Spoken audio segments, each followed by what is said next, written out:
was my space, and there was just so much. To the Harbor Grace excursion with the boys to have a time.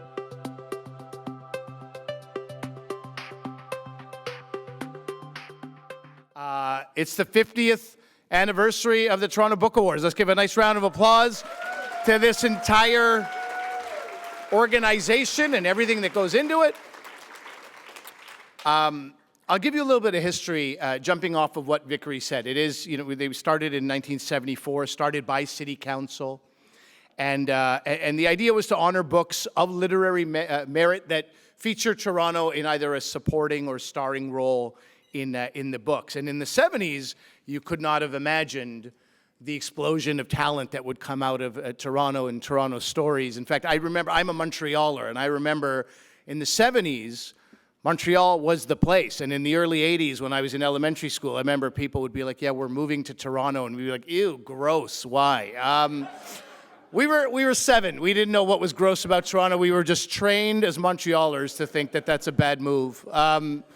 But look at this city. Look at and in the 70s when this started, it was a few dozen entries, and we've actually set a record this year. The jury confronted a record-breaking 116 submissions this year.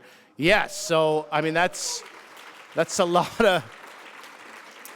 One of those jurors will probably write a book about this time in their life. Sleepless in Toronto, the time I had to be a juror for the Toronto Book Award. I'm going to tell you a little bit about this juror panel as well. It's made up entirely of former Toronto Book Award finalists and winners, and the city was honored to work with them. So first of all, Desmond Cole, winner of the Toronto Book Award in 2020 for The Skin We're In, A Year of Black Resistance and Power, published by Penguin Random House Canada.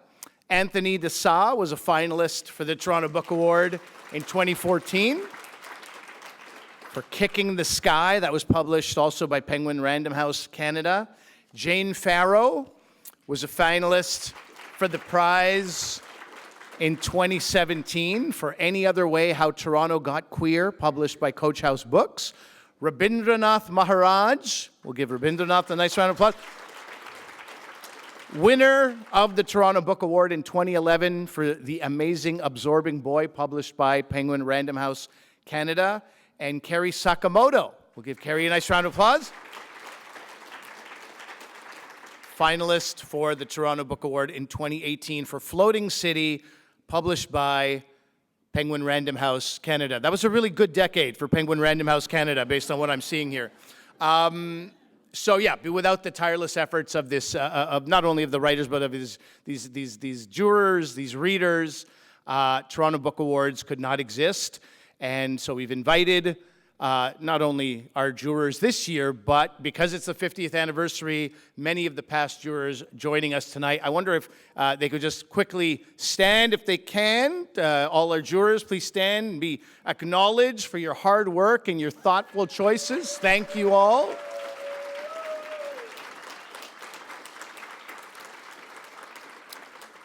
Okay, so only 4 of them stood, so that means some of those jurors declined your invitation. I wish I'd known about that before I asked them to stand. We'll do that. We'll do it better next year. The Toronto Book Award has been won by a staggering pantheon of local authors, including Timothy Findlay, Margaret Atwood, Robertson Davies, Michael Ondaatje, Camilla Gibb, Dion Brand, David Bezmosgis, Kamal El-Soleli, Michael Redhill, and Austin Clark, just to name a few.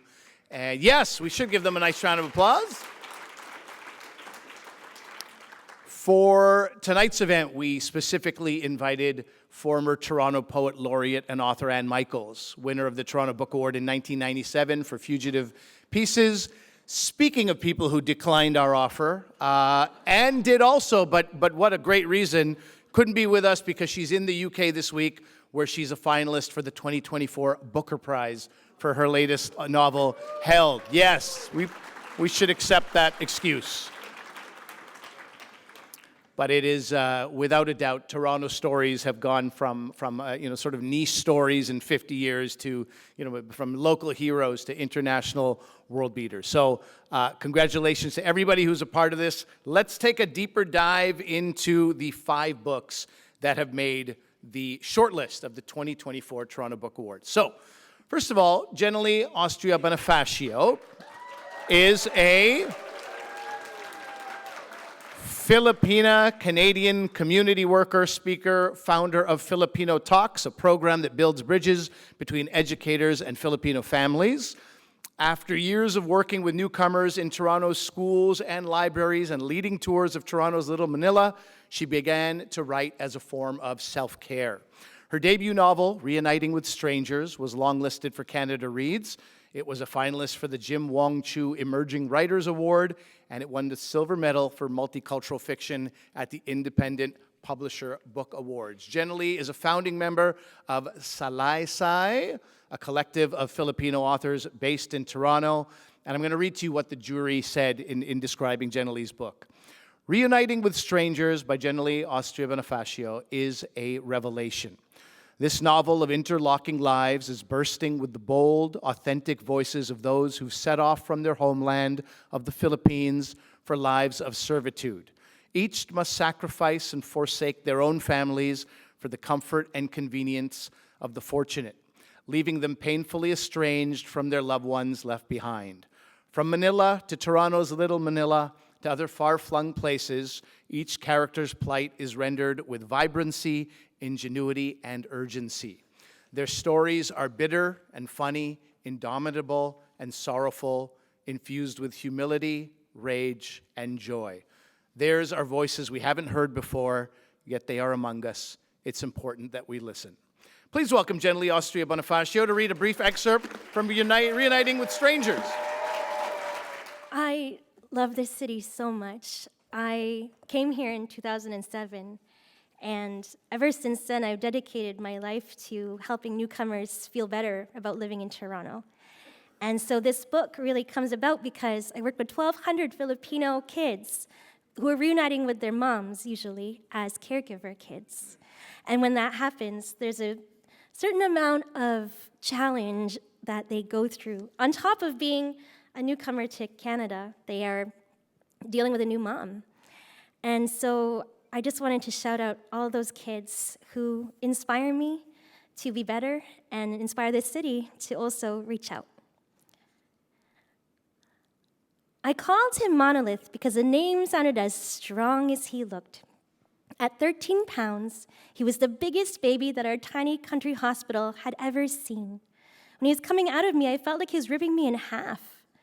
I begged for medicine to stop the pain, but when the nurses ran to the parking lot to ask my husband if he had any more money, they found that he'd spent it all on bottles of Red Horse beer. He said that since I was the one who got pregnant, I was the one who had to deal with it. I fell unconscious in a pool of blood. I knew that I needed to get my son as far away from his father as possible. So when Monolith stopped breastfeeding, I put him in my younger sister's care so I could leave the Philippines to work abroad. As I walked away, I heard him crying out for me, but I didn't turn back. I decided that I'd only look forward to the day when we'd finally reunite, to the day when it would all be worth it. 4 years later, when my sister brought Monolith to live with me in Canada, she told me not to come to the airport. Ate Vera, I'll ask my friends to drive us to your place. Before Monolith comes, clean up as much as possible. If you have breakable things, put them on the highest shelves. If you have sharp things, put them inside a locked closet. And make a big plate of eggs, garlic fried rice, and extra Spam because Spam Silog is Monolith's favorite. Ate, are you listening? Do you hear me?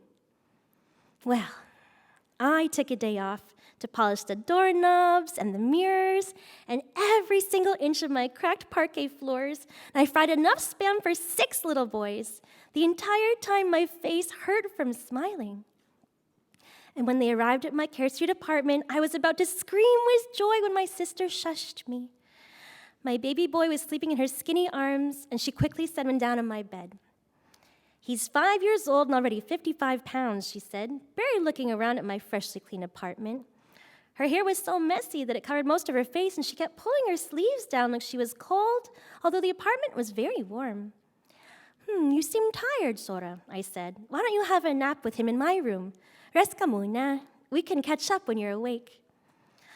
My friends want me to stay with them until I fly back home tomorrow, she said, glancing at my son. They're still outside. I don't want to keep them waiting. I was so disappointed. I knew she had to go back to the Philippines the next day, but I wanted to stay up all night and ask about everything I'd missed in Monolith's life. I wanted to know about his goals, his likes, his dislikes. I longed to hear every little detail. And with the 12 to 13-hour time difference, there was never a good time to talk to each other. If I texted her, she'd only say she'd tell me everything in person.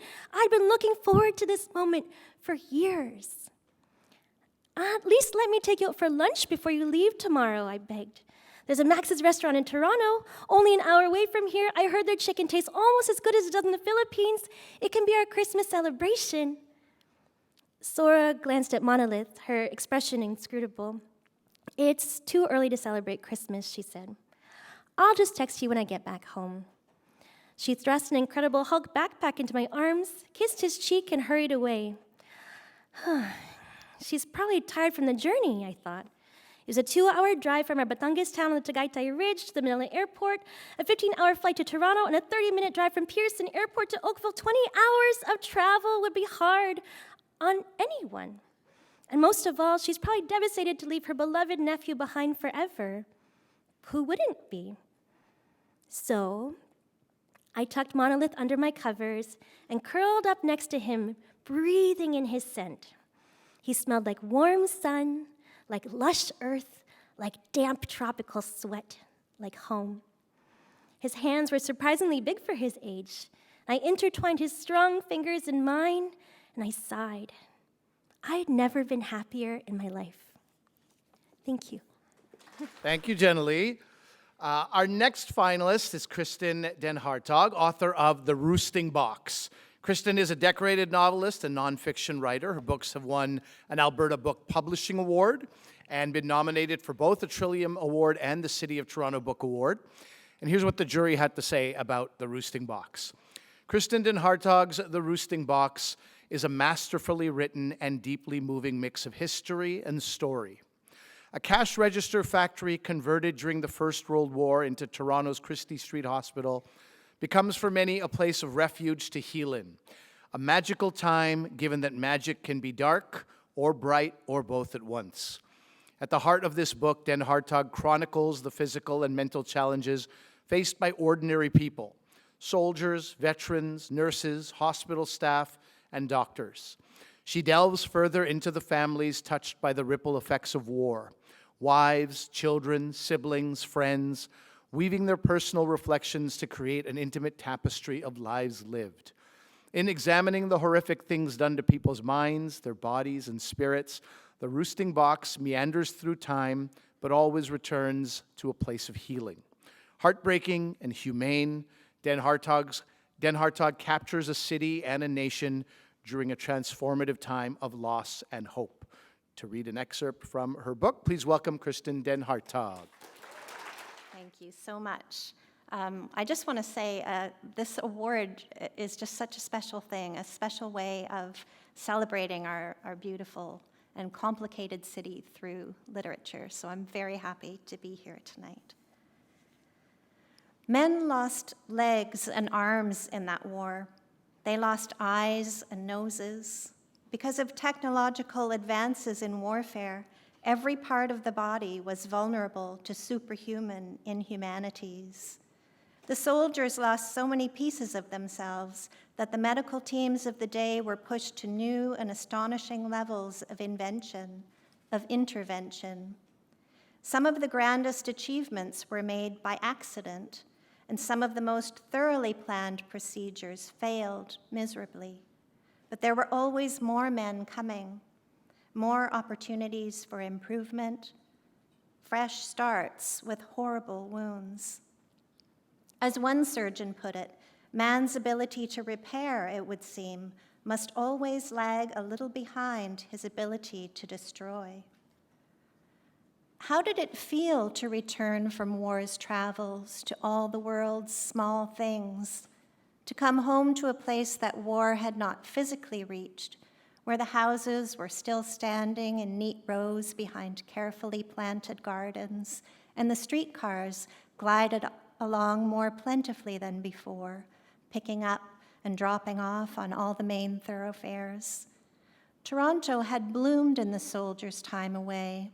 It had paved roads and new bridges.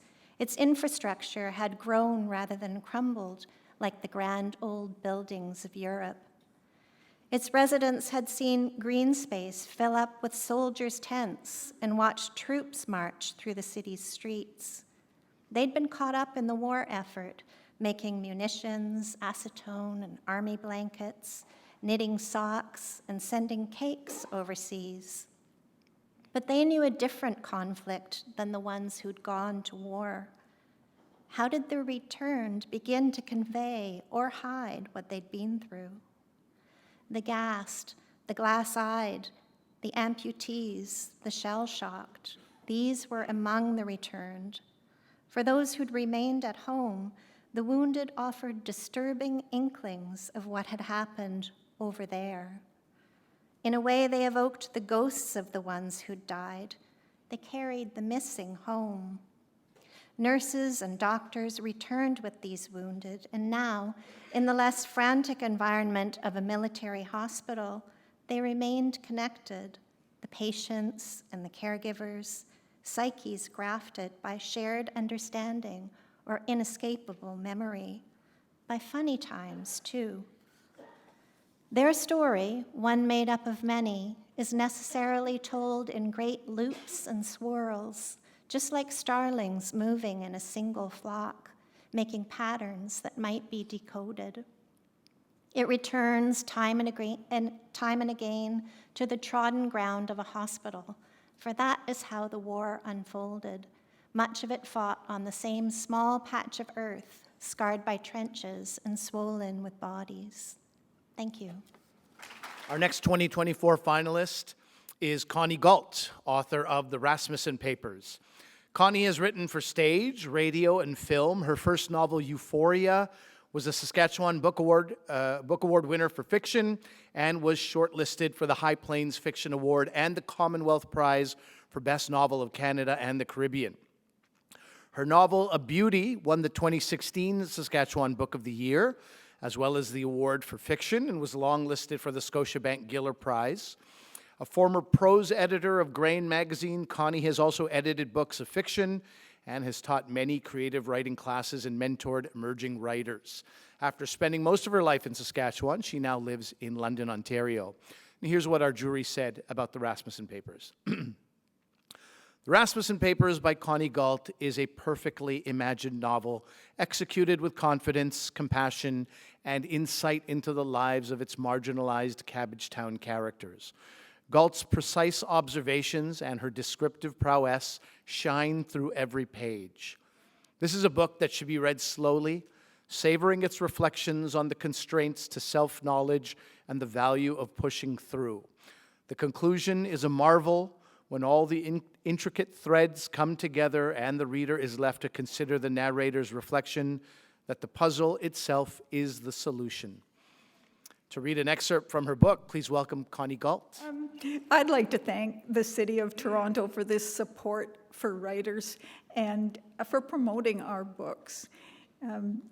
I'm really pleased that my book is on this list of fantastic books. The people of Toronto helped me write this book. And I don't say that to mean that they're in this book, but they did inspire it. And in particular, the people on streetcars. I happen to love Toronto's streetcars. I sort of fell in love with them many, many years ago, the first time I came here, and I will defend them all the time. I just think they're the most wonderful way to get around a city that I've ever encountered. Well, except maybe a gondola in Venice might be slightly more exciting, but I don't know. Well, tonight I'd like to read to you a little snippet. It's a very tiny bit of one encounter out of many that the narrator in this book takes across Toronto on streetcars. And let's say what happens to her is the people she meets on the streetcars show themselves to her, and they sometimes show her to herself. Oh, and this particular incident happened, she's remembering an incident after a very frustrating day. It felt as if I'd been through way too much. And these brothers, these unknowable, inimitable brothers, were to blame. Old men, I'd had enough of them. And they were everywhere I turned. On the streetcar earlier that evening, I'd encountered a bitter old man. I wondered if I'd met him before, if he was the same belligerent old fellow who'd laid his cane against my knee, because this old man had a cane too. He'd left it deliberately out in the aisle, and a girl had tripped over it. Of course he was the same old man. Thinking of it made me angrier than ever. But then I remembered who boarded right after that. A tiny old woman dressed in most of the colors clothing comes in, from her two-toned shoes and striped tights to the ribbons at the ends of her bright white Pippi long-stocking braids. She stepped over the cane and sat down beside me. Eyeing the old fellow severely, she said, "He's lucky I didn't hit him. I feel like hitting someone tonight." I said, "I often feel like that myself." Thank you for listening. Thank you, Connie. You know, Connie started that by saying, "I love riding the streetcar." And I was like, I don't know if Connie and I are riding the same streetcars. And then I heard your story, and we're in the same streetcars. That's I know all that stuff. I know all those feelings. It's now my pleasure to introduce Paul McLaughlin, author of The Suicide Magnet. Paul is a highly experienced, award-winning freelance writer, broadcaster, and teacher. He's the author of 2022's Asking the Best Questions. He's written numerous books, articles, and plays. He lives in Toronto, where he teaches professional writing at York University. This is the jury citation for The Suicide Magnet. This book tells the story of how an unlikely pair of men, a retired salesman and a journalism student, fought City Hall and won by getting a barrier erected on the second most popular suicide magnet bridge in North America, the Bloor Viaduct. Since its construction in 1918, some 400 people have been drawn to its perceived romantic and easy escape from pain and suffering. The Suicide Magnet takes us through the surprising and little-known story of Al Birney and Michael McManus, who insisted on shining a bright light on the dark taboo of suicide, as well as on the compelling research that shows when the easiest route to ending a life is removed, not all will seek another option. A fascinating, tightly written narrative that demonstrates how individuals, guided by passion and purpose, can make a truly life-affirming difference. To read from The Suicide Magnet, please welcome Paul McLaughlin. Thanks, Ali. My book doesn't really lend itself to a 2 or 3 minute excerpt because of the context, many of which Ali expressed to you. So I just want to talk to you a little bit about the subject. Michael McManus and Al Birney spent more than 5 years trying to convince City Hall, the politicians, Mayor Mel Lastman, among others. He didn't know where the viaduct was, by the way. Like the mayor of New York not knowing where the Brooklyn Bridge was. Also, the bridge's actual name is the Prince Edward Viaduct, named after the prince who was a hero in the First World War and then became the king and abdicated. And for some reason, Mel Lastman kept referring to the bridge as the Prince Edward Island Viaduct. I mention this because the number of things that Michael and Al had to deal with to get this barrier erected was incredible. And the biggest challenge was getting people to believe and accept that if you put a barrier at a great cost on the viaduct, would people not go somewhere else?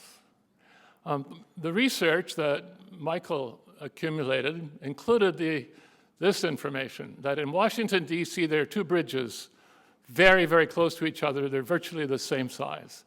There's the Duke Ellington, named after a very cool jazz guy, and there's the William Taft, the 27th President of the United States, 350 pounds and boring. They put a barrier on the Duke Ellington because of the number of deaths, but there was opposition to putting one on the Taft, and people just said, well, they'll just go to the Taft. They didn't. The numbers didn't change because people didn't want to jump off an uncool bridge. And there have been so many studies that show this, Ali referenced it, means restriction it's called, that when some people, not all by any means, can't go to where they want to go, they don't go at all. And so some lives, we have no idea how many, are saved. It's a very powerful message and one that took a lot of time, as I said, more than 5 years, to convince people at City Hall that it'd be worth the money, it would be worth the effort. And I just want to take the last few minutes I have to say that as a society, we've come a long way by publicizing domestic violence, drinking and driving, mental illness, things like that. But there's a terrible taboo still about suicide. The media, which I'm a member of, for example, there's an unwritten rule that unless the person's famous, you don't say the person killed themselves. You say they died suddenly. That's the code. If you read died suddenly, it was suicide. And I think it's wrong. I do know that there is a thing called contagion, or copycat, where after a famous person, like a Robin Williams or a Kate Spade or a Anthony Bourdain kill themselves, that others do. But I think it's very possible that they were going to no matter what. That it didn't make people who weren't going to kill themselves go ahead and do the same. But we are losing 4,000 to 5,000 people a year, and the number of young people is increasing all the time right now. I think we have to stop hiding this problem, get it out in the open. I think all the other social ills that we've dealt with publicly have benefited from that. And if my book helps in any way, then all the hours alone working at it will have been more than worthwhile. Thank you. Thank you, Paul. It sounds like a supremely interesting book and an important book. And it sounds like a roast of Mel Lastman, which, based on what I heard in this room, sounds like something people are up for. I lived in Montreal at the time, and I remember being, oh, God, Mel, what a goof. And then little did I know what the future held for mayors and cities I was going to live in. But, that's an interesting throwback. Very nice. Okay. Well, thank you for that. Our final finalist is the renowned Toronto illustrator Maurice Vellecoupe, whose coming-of-age story is beautifully rendered in his graphic memoir, I'm So Glad We Had This Time Together. Maurice Vellecoupe was born in the 60s in a suburb of Toronto, Etobicoke, my suburb. A prolific artist and illustrator, he has worked nonstop for the last 3 decades. In addition to publications, his corporate clients include Swissair, Abercrombie & Fitch, Air Canada, Smart Car, and LVMH. Maurice lives on Toronto Island now with his partner, Gordon Bonus. Our jury called I'm So Glad We Had This Time Together a tribute not only to love, but to longing, a cogent exploration of desire. Vellecoupe's yearning to live his best gay life conflicts with his traditional family and with the often flighty and intimidating Toronto art scene of the 1980s and 90s. With vulnerability and humor, Vellecoupe shares his experiences against the backdrop of our city, whose intricate suburban and downtown auras he captures in graphic form. From the wilds of suburban Etobicoke comes little Maurice, swinging a Barbie in one hand and a can of hairspray from his mother's basement hair salon in the other. Mesmerized by Walt Disney's Sleeping Beauty, he learns to draw and dreams of a future living in California, where grown men get paid to love fairy tales all day long.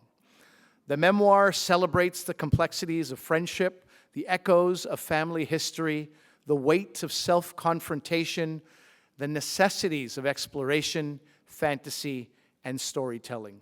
Please welcome Maurice Vellecoupe to the stage. Thank you very much, Ali, and thank you to the City of Toronto. I'm very honored to have my book chosen. I'm going to read the opening scene from the book, and the chapter is called Two Excursions, and we begin with a scene on the screen to my left here. This is the view of Toronto skyline from circa 1968.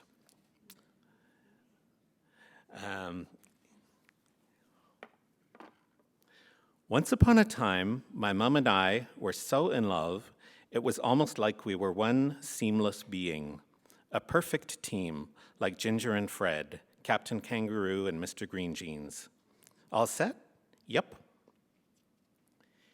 Today, we're setting out on a special date to a world far away from suburban Rexdale. Hey, look at the sissy. Ha ha, mama's boy, yeah, yeah. What are they saying? Why are they being like that? Some people just aren't nice.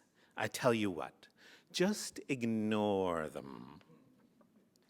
Little Maurice takes mother's advice and she's pleased. You know what? Today is a very special day.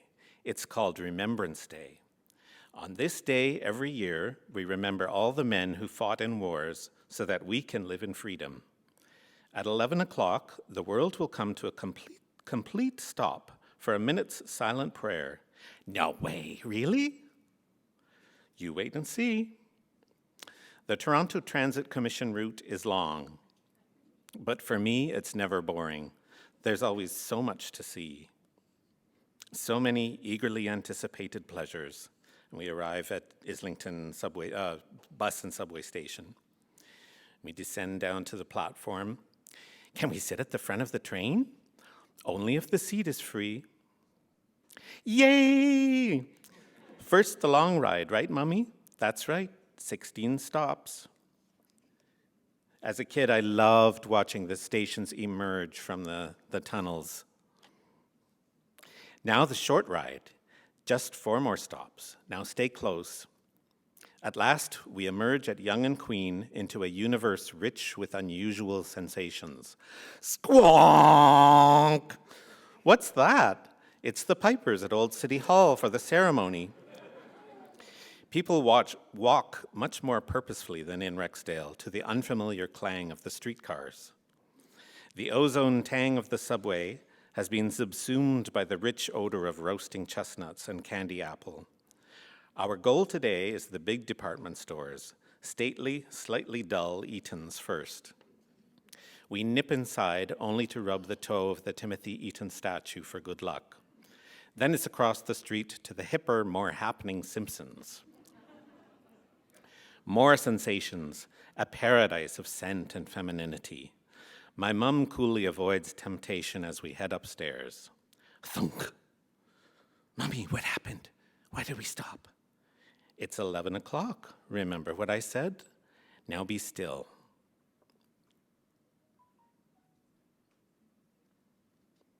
She was right. My mum's mission is to buy patterns and material to make clothes for herself and us kids. On a very tight budget, she must use all of her skill and imagination to manage the household. Finding what you need? Yes, thanks. So sweet. How old? 4. He's my youngest. Ooh. Little Maurice is bored. Mommy, are you almost ready to go? 10 more minutes, then we can go for lunch.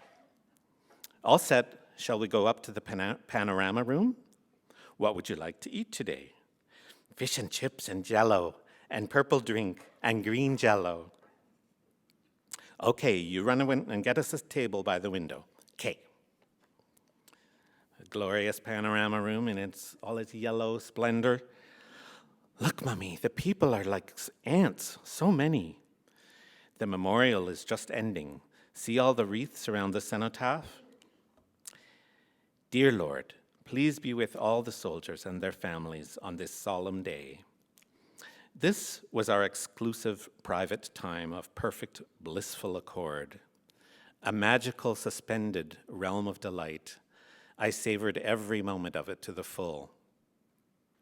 How could I have known then? How could either of us have guessed? The clouds were so far off, way below the horizon. Our love affair was doomed from the beginning. Now, everyone, for the moment we've all been waiting for, I'm here to announce the winner of the 50th Anniversary Toronto Book Award, and that winner is Maurice Velacoop.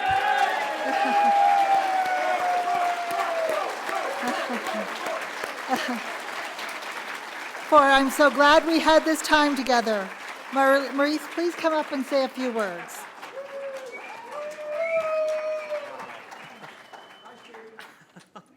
Here we go. Whoops, let me give this to you. Oh, wow. You could really hurt someone with that. You could. There you go. Do you want me to hold that for you? Sure. Okay, thank you. Thanks. Wow. Thank you all. I'm overwhelmed. When I began working on my book in 2012, it was a more optimistic world. President Obama was in the White House. Gay marriage had been legal across Canada since 2005. The Western world, at least, seemed to be moving forward on progressive issues.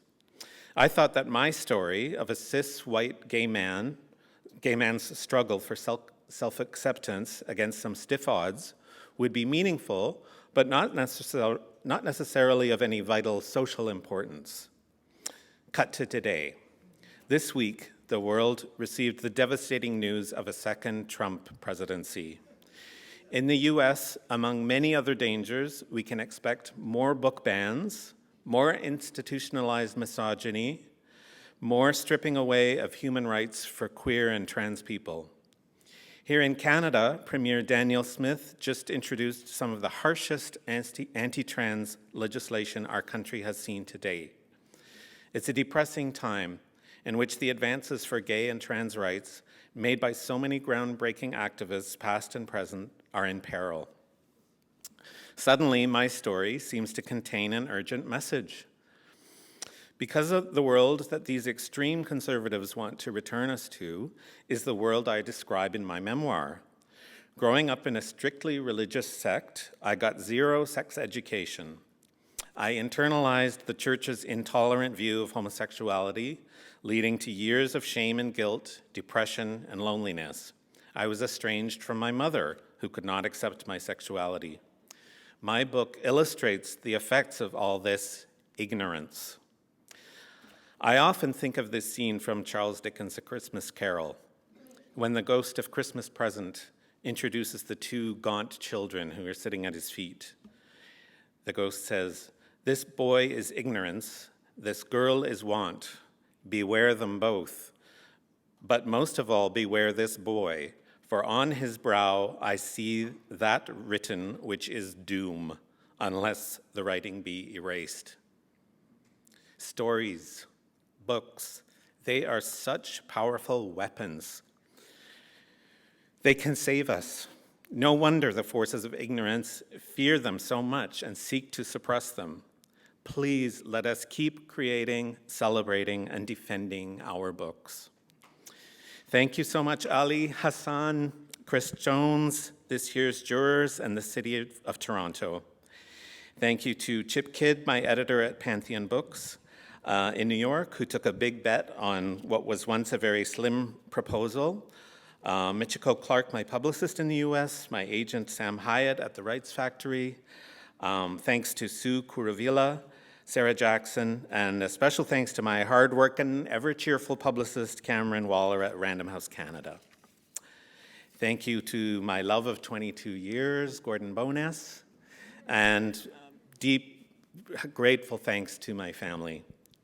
And thank you to these other incredibly accomplished finalists on this stage for your thoughtfulness, curiosity, and passion. You have explored some lesser-known corners of our city and shed light on its rich history and splendid cultural diversity. Bravi a tutti.